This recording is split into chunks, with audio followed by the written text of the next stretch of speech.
Bienvenue donc à l'église Pharos. Amen.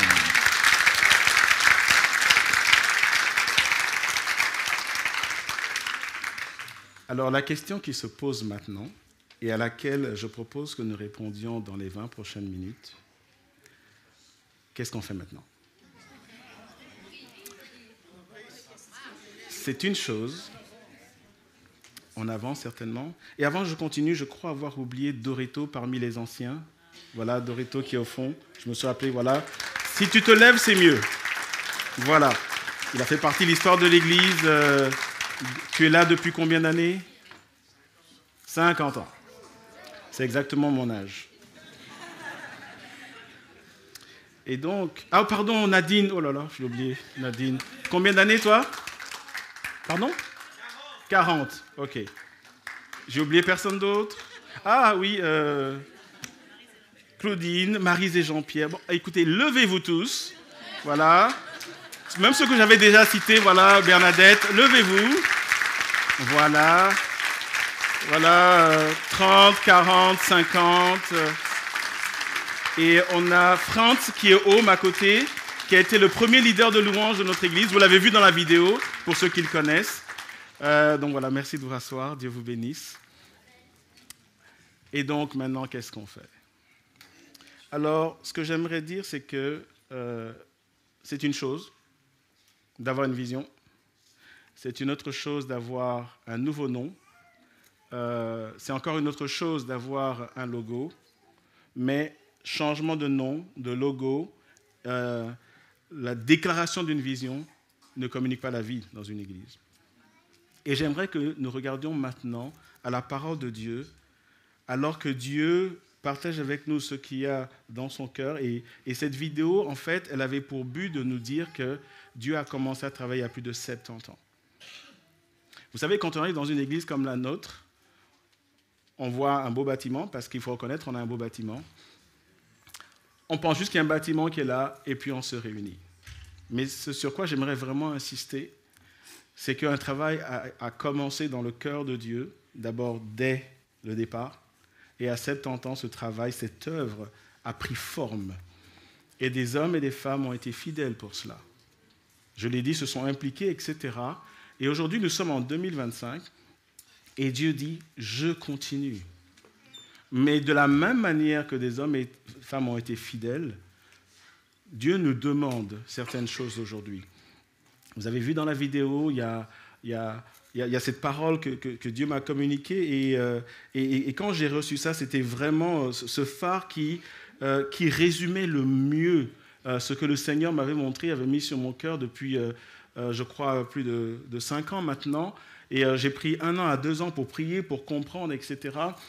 Et il y a vraiment le feu du Saint-Esprit qui est là et qui impacte durablement une génération et qui l'impacte avec puissance. Mais la question, c'est mais comment ça se passe?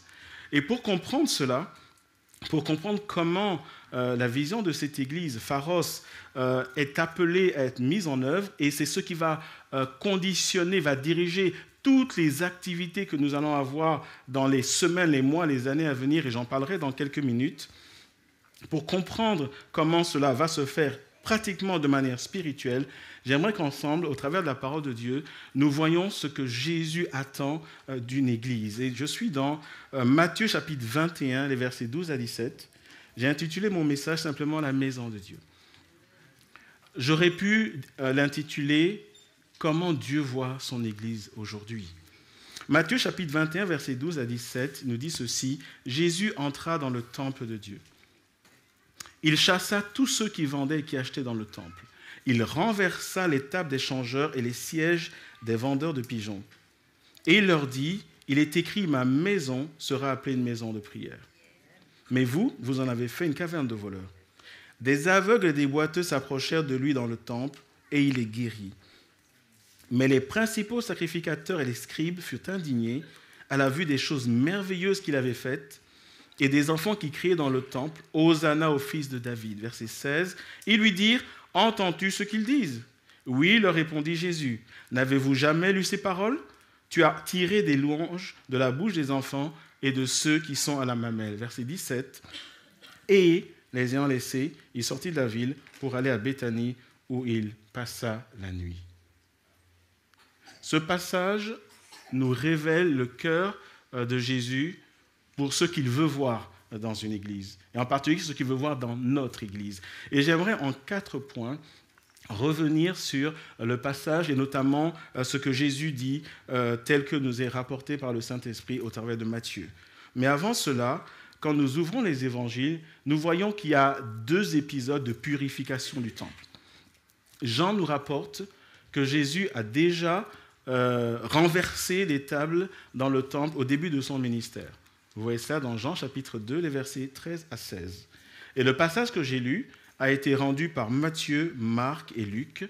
Et là, nous sommes à la fin du ministère de Jésus, avant qu'il n'aille à la croix. Et il y a 4 choses que Jésus nous dit au travers de ce passage, 4 choses sur lesquelles nous devons mettre notre attention si nous voulons vraiment vivre ce qu'est la lumière du monde. Le premier point, la première chose que le Seigneur met en avant, quand Jésus voit son église locale, le Seigneur attend à voir une maison de pureté. Dans le verset 12, il est dit qu'il entra dans le temple. La première chose qu'il a faite, il a remis de l'ordre. Dans le contexte du Nouveau Testament, la raison pour laquelle on dit qu'il y avait des vendeurs, etc., et quand vous allez lire les commentaires bibliques, vous voyez qu'en fait, il y avait une corruption qui s'est installée dans le temple de Dieu. Et avant de faire quoi que ce soit, avant de guérir, avant d'accueillir les enfants, Jésus remet de l'ordre dans son Église. Frères et sœurs, pour être la lumière du monde, nous avons besoin de nous lever et de prendre position par rapport au péché et par rapport au monde. Je vais le dire différemment, Dieu n'utilisera pas une Église qui ne se sanctifie pas. Et c'est un appel pour nous ce matin, de la même manière que Jésus va renverser tout ce qui s'apparente à de la corruption. Le Seigneur t'appelle ce matin et te rappelle que tu dois être saint parce que lui, il est saint. Le Seigneur nous rappelle qu'il est un Dieu de sainteté. Une autre manière de le voir, c'est qu'à l'époque, le monde est rentré dans le temple. Mais aujourd'hui, le Seigneur, par cet acte qui peut s'apparenter à un acte violent, le Seigneur dit, le monde doit sortir de l'Église. L'Église ne peut pas être la lumière du monde s'il y a un mélange entre le monde et l'Église.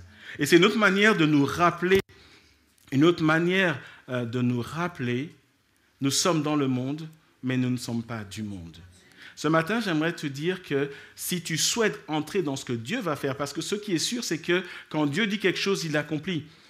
Mais si tu veux faire partie de cela, il est temps que tu prennes position par rapport au péché. Il est temps que tu prennes position par rapport à la corruption dans ton âme, mais également la corruption au milieu de nous en tant que communauté. Aujourd'hui, le Seigneur cherche une église, un peuple qui se lève et un peuple qui dit, vous pouvez chercher, vous ne trouverez pas, je suis fidèle à mon Seigneur. Est-ce que vous me suivez ce matin? Ce matin, c'est un appel pour nous à comprendre que ce que Dieu commence, non pas aujourd'hui, mais cette phase qui est là, que nous, humainement, nous communiquons, est une phase où Dieu dit, je veux mettre mon église en ordre de bataille, mais je veux utiliser des hommes, des femmes, des jeunes, des familles qui se sanctifient, qui marchent dans la crainte de mon nom, des hommes et des femmes qui résistent au péché, des hommes et des femmes qui dénoncent le péché. C'est pourquoi dans cette église, chaque fois que Dieu nous le montrera, nous dénoncerons le péché. Pas parce que nous avons... et nous le ferons dans l'amour. Je pense l'avoir dit une fois, quand je vois quelque chose dans la vie de quelqu'un, je le dis, je l'embrasserai de toutes mes forces, mais je le dirai quand même. Parce que c'est ce que Dieu dit. Parce que Dieu n'utilise pas ce qui est souillé pour avancer dans son œuvre. Et donc la première perspective de Jésus pour l'Église, et c'est un appel pour chacun d'entre nous, pour tous ceux, si vous venez dans cette Église, et vous venez dans cette Église, sachez que Dieu veut faire de cette maison une maison de pureté. Et c'est une invitation à réellement nous soumettre à la parole de Dieu et à la mettre en pratique. La deuxième chose, et avant d'y aller, j'aimerais rappeler ces passages où, alors que le Seigneur purifie son temple, il nous dit même que notre corps est le temple du Saint-Esprit. 1 Corinthiens chapitre 3, le verset 16, « Ne savez-vous pas que vous êtes le temple de Dieu et que l'Esprit de Dieu habite en vous ?» 1 Corinthiens 6, 19, toujours dans la même pensée, « Ne savez-vous pas ?» Les 2 versets commencent « Ne sais-tu pas ?» Ne saisis-tu pas? Ne comprends-tu pas? Le verbe qui a été traduit par savoir, c'est littéralement ne vois-tu pas? Ne discernes-tu pas? Ne perçois-tu pas? Ne saisis-tu pas les enjeux du royaume de Dieu, où Dieu dit que ton corps est le temple du Saint-Esprit? Une autre manière de le dire, c'est un rappel pour l'Église ce matin, pour dire que ce même esprit qui se mouvait au-dessus des eaux au commencement, ce même esprit qui a ressuscité Jésus entre les morts, cet esprit habite dans chaque enfant de Dieu. Si tu dis que je suis un enfant de Dieu, le Saint-Esprit habite en toi, honore l'esprit que Dieu a mis en toi. Est-ce que vous me suivez ce matin? La deuxième chose qui est importante pour rentrer dans cette vision, lorsque Jésus met en avant la pureté, Jésus met également en avant la prière.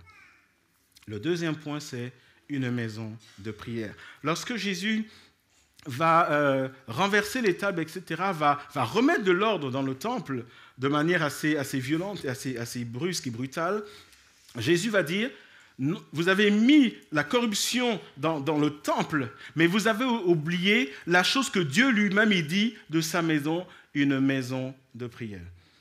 Et c'est aussi un rappel pour nous, lorsque nous voyons dans le Nouveau Testament, la prière était au cœur de la vie de l'Église.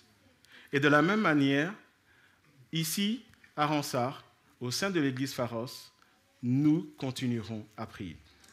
Si vous voulez venir dans cette église, sachez que nous prierons. Nous continuerons à prier. S'il y a un programme qui ne bougera jamais, ce sera la réunion de prière. Il y a des programmes qu'on peut changer, mais la réunion de prière, elle ne changera pas. Pourquoi? Parce que le jour où nous arrêtons de prier, le feu s'éteint. Le jour où nous arrêtons de prier, les malades ne sont plus guéris. Le jour où nous arrêtons de prier, nous ne grandissons plus spirituellement. Le jour où nous arrêtons de prier, cette église devient un rassemblement, un club. Jésus a dit, il est écrit, c'est dans le cœur de Dieu lui-même, ma maison sera appelée une maison de prière.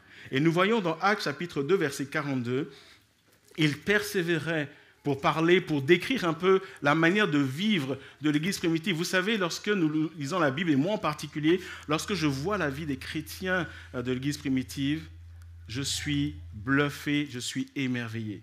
Et j'ai juste envie de vivre cela. Mais ce que je dois comprendre et ce que nous devons comprendre, pour vivre cela, il y a un prix à payer. Et ce prix, au-delà de la communion fraternelle, au-delà de l'enseignement des apôtres, c'est pour ça que nous avons l'école de Béry, par exemple, au-delà de tout cela, il y a la dimension de la prière. C'est pour ça que la semaine dernière, mercredi et jeudi, nous avons pris des temps de jeûne et de prière. Comme je l'ai dit à ceux qui étaient là, mon micro, voilà. Comme je l'ai dit à ceux qui étaient là, ce n'est pas un programme. Ce n'est pas... et si nous jeûnions? Il y a une recherche du cœur de Dieu. Merci, tu peux le mettre là. Il y a une recherche du cœur de Dieu qui est là. Il y a une percée spirituelle que nous voulons vivre au travers du jeûne. Et si nous avons fait une veillée de 22h à 2h30, plus précisément à 2h45, ce n'est pas parce que nous ne voulions pas dormir ou parce que le sommeil nous fuyait. C'est parce que nous avons compris qu'il y a une puissance dans la prière. Et j'aimerais dire que pour que cette église rentre dans la vision de Dieu, nous allons continuer à avoir des programmes de prière. Je n'aurai de cesse, en tant que votre pasteur, à vous pousser à la prière. Et mon cœur, ma prière pour chacun d'entre nous, ce n'est pas seulement que nous venions prier ici, mais qu'à la maison nous prions. Que nous ayons une relation avec le Dieu vivant. Parce que vous savez quoi? Dieu n'a pas l'intention d'accomplir sa vision avec moi seul. Dieu veut utiliser chacun d'entre nous, chacun d'entre vous. Mais pour cela, nous devons comprendre s'il y a quelque chose qui doit être au cœur de notre vie spirituelle, c'est de manière claire et de manière fondamentale la prière. J'appelle l'église Pharos à être une église de prière. En ce qui me concerne, la prière sera au cœur. Si vous ne voulez pas avoir des cultes où on prie, vous êtes au mauvais endroit. Les dimanches, nous prierons le Seigneur. Parce que Dieu répond à la prière. Quand nous viendrons pour l'étude biblique, nous prierons. Les vendredis, nous prierons. Nous continuerons avec des jeûnes, nous continuerons avec des veillées. Nous aurons des programmes de prière, pas pour dire ici on fait ça, mais parce que je crois que Dieu agira et répondra à la prière. Parce que sans la prière, il n'y a pas de percée spirituelle. La troisième perspective que Dieu donne et que Jésus donne, et quand j'ai envie de dire, quand on pose la question à Jésus, mais comment tu vois une église au-delà de la pureté, au-delà de la prière, Jésus va parler de puissance. Nous sommes dans les versets 14 à 15. Des aveugles et des boiteux s'approchèrent de lui dans le temple, et il les guérit. Verset 15. Mais les principaux sacrificateurs et les scribes furent indignés à la vue de quoi? Des choses merveilleuses qu'il avait faites. J'aimerais dire que Jésus aujourd'hui veut continuer à faire des choses merveilleuses au travers de signes, au travers de prodiges. Frères et sœurs, Dieu nous appelle à rentrer dans une dimension de puissance. La Bible dit dans Actes chapitre 10, les versets 38, « Vous savez comment Dieu a oint du Saint-Esprit de force Jésus de Nazareth, qui allait de lieu en lieu, faisant du bien et guérissant tous ceux qui étaient sous l'empire du diable, car Dieu était avec lui. » Une manière de lire ce passage, c'est Dieu qui est là et qui voit les besoins. Dieu voit les besoins. Dieu voit des familles bouleversées. Dieu voit des vies fracassées par le péché, par le diable. Dieu voit son plan pour des hommes, des femmes, des enfants qui sont dans des liens de dépression, dans des liens de la drogue, dans des liens d'immoralité, etc. Dieu voit ces choses détruites. Et Dieu dit, je fais descendre mon onction pour guérir, pour briser ces joues-là. Et Dieu par là veut dire à chacun, j'ai un cœur pour toi. L'église Pharos, c'est une église qui aura un cœur pour les gens. C'est une église où nous voulons vivre le surnaturel. Parce que vous savez quoi? Dire et déclarer que Jésus guérit, et s'il n'y a aucune guérison, finalement vous racontez des histoires. Mais une église qui dit que Jésus guérit, une église qui prie, une église qui se maintient dans la sainteté et où l'onction de Dieu descend, les captifs sont libérés, les malades sont guéris, alors la lumière de Christ jaillit, les âmes sont touchées et les âmes sont attirées à l'évangile. Et ici en particulier, il nous est parlé de lépreux, d'aveugles et de boiteux. Dans le contexte de Jésus du Nouveau Testament, les aveugles et les boiteux n'avaient pas le droit d'entrer dans le temple. J'aimerais dire, mais c'est dans le temple que Jésus les a guéris. J'aimerais dire que cette église est appelée à être ouverte à tous ceux qui ont des besoins. Nous avons vocation à ouvrir nos cœurs, à ouvrir notre communauté à tous ceux qui ont des besoins afin que le Seigneur les rencontre. C'est aussi un appel à aller vers l'extérieur parce qu'une vision naît de l'intérieur mais va toujours vers l'extérieur. C'est pourquoi dans les mois à venir, nous allons commencer à aller dans une dimension d'évangélisation. Mais nous allons aussi dans une dimension où chacun d'entre nous, nous serons défiés à annoncer l'évangile au milieu de nous. Vous savez, il arrive parfois que des chrétiens et des voisins, depuis des mois, des années, et ces voisins ne savent pas qu'ils sont chrétiens. Ou ils savent que tous les dimanches, ils vont à l'église. Mais ils n'ont aucune idée de ce qu'est l'évangile. Pour être la lumière du monde, nous avons besoin d'entrer dans la dimension du partage de notre foi, un partage qui sera accompagné, selon Hébreux chapitre 2, verset 4, vous l'avez vu dans la vidéo, Dieu appuyant le témoignage par des signes et par des prodiges. C'est ça, l'Église, du point de vue du Seigneur. Et enfin, une maison de pureté, une maison de prière, une maison de puissance, une maison de passation. Je suis dans le verset 15 et il nous est dit « Et des enfants criaient dans le temple, Hosanna au fils de David. » Verset 16, ils lui dirent « Entends-tu ce qu'ils disent ?» Oui, leur répondit Jésus. « N'avez-vous jamais lu ces paroles? Tu as tiré des louanges de la bouche des enfants et de ceux qui sont à la mamelle. » Nous sommes dans une situation où il y a des enfants qui sont là et quand on parle des enfants, on parle de jeunes et de moins jeunes. On voit des enfants qui font éruption dans le temple et les religieux, ils sont énervés par cela. Mais que font les enfants? Les enfants louent Jésus. Et les religieux disent, est-ce que tu entends? Jésus dit, oui, j'entends. J'aimerais dire que Jésus entend la louange des enfants. Dans cette Église, nous voulons enseigner nos enfants. Vous savez, aujourd'hui, quand on pense aux enfants, quand on pense aux jeunes, on voit une génération qui est sous la pression du monde. Mais ce que nous voulons faire par le Saint-Esprit, c'est équiper cette génération, non pas à succomber à la pression du monde, mais à se lever dans la puissance de Dieu et de témoigner au monde afin de gagner leur génération. Et c'est pour ça que nous avons l'Église junior. C'est pour ça que nous avons le groupe des ados et des enfants pour accueillir vos enfants parce que Jésus a un cœur pour les enfants. Et ce passage aussi est là pour dire que ce que Jésus a dans le cœur, c'est ce que nous avons vu sur la vidéo. Parce que moi, je me tiens devant vous. Ça ne fait que depuis 5 ans que je suis pasteur. Mais je travaille sur le travail de ceux qui m'ont précédé. Et s'il n'y avait pas eu cette passation, je ne serais pas ici aujourd'hui. Et lorsque nous allons travailler à impacter le monde, mais nous allons aussi préparer une génération qui va prendre le flambeau. Parce que cette Église est appelée à continuer et à nous survivre jusqu'à ce que le Seigneur revienne.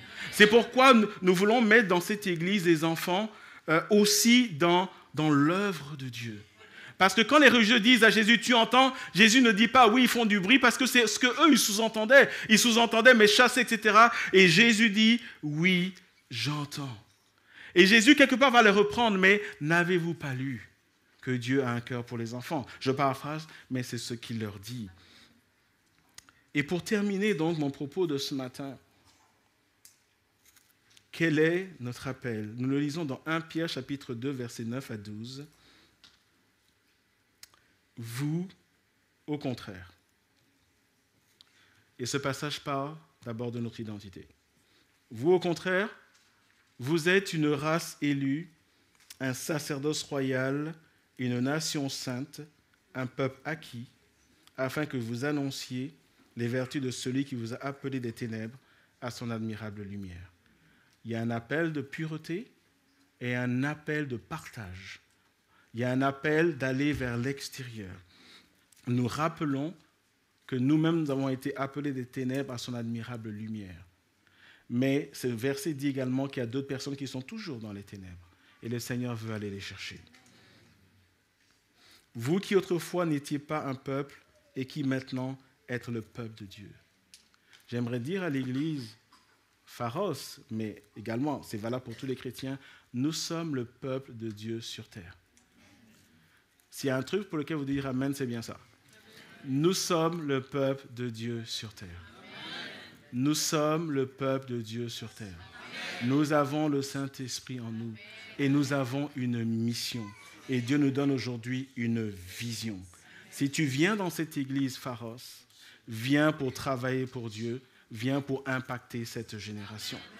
Si tu viens dans cette église, sache que nous allons mettre haut les standards divins, où nous allons chercher la pureté du Saint-Esprit. Chaque fois qu'il y aura un péché, nous le confesserons et nous demanderons à Dieu de nous pardonner et nous continuerons à marcher. Et chaque fois qu'un frère sera faible, nous prierons pour lui. Chaque fois que le péché et le monde voudra rentrer, nous résisterons à cela.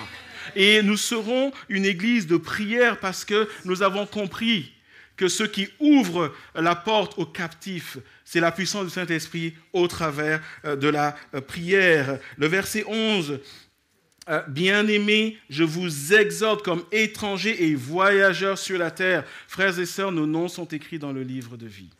Et un jour, nous allons rencontrer le Seigneur. Mais ce que nous voulons faire ici à Ronsard, c'est que lorsque nous allons le rencontrer, nous voulons qu'il nous dise « Rentre dans ma joie, bon et fidèle serviteur ou servante ». C'est ça que nous voulons faire. C'est pour ça que vous allez voir que dans les semaines et les mois à venir, nous allons de plus en plus nous allons parler d'abord des dons, d'accord? Que chacun découvre son don, que chacun découvre son espace d'épanouissement que Dieu lui a donné afin qu'il participe à l'œuvre de Dieu. Je vous donne des pistes. Certains vont servir, je veux dire, en local, accueil, multimédia, etc. Mais certains devront servir à l'extérieur.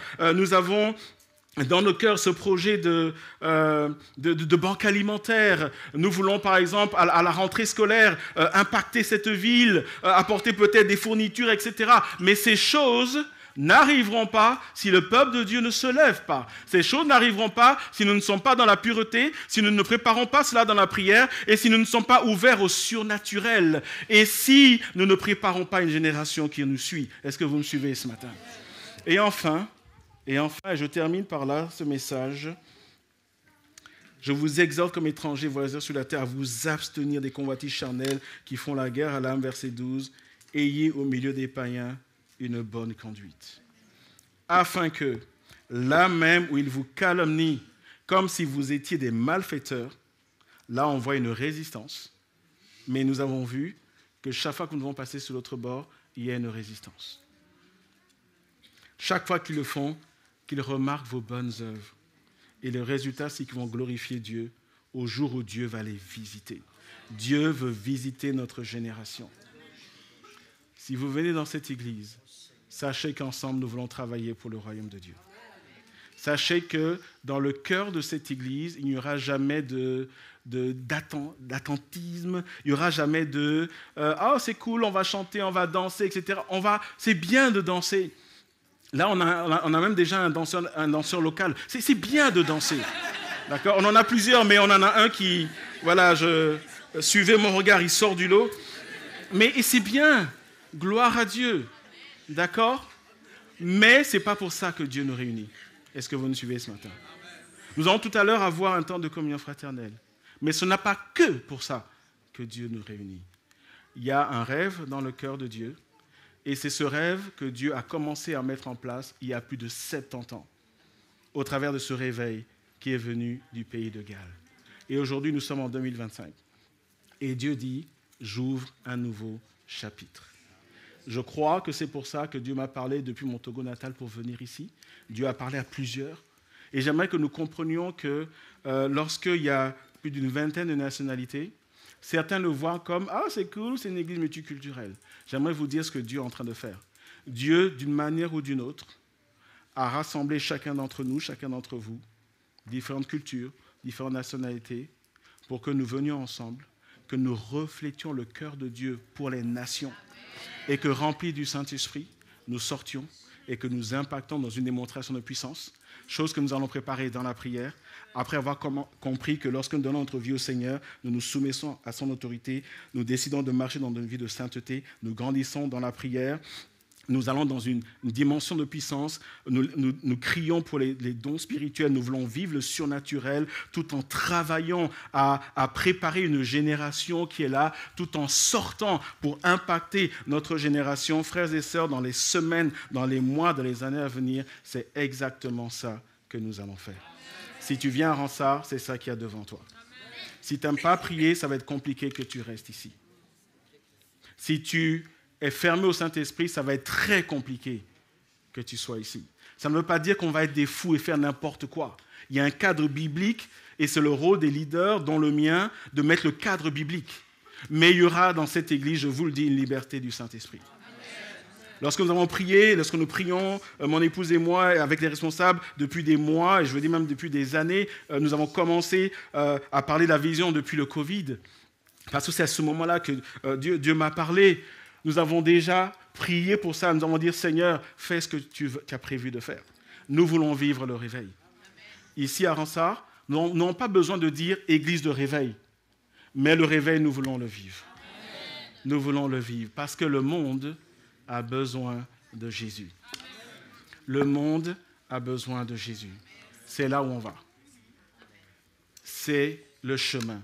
Il n'y en aura pas d'autre. Nous voulons être la lumière du monde. Nous voulons être la lumière du monde. C'est pour ça que notre église s'appelle, à partir d'aujourd'hui, Église Pharos.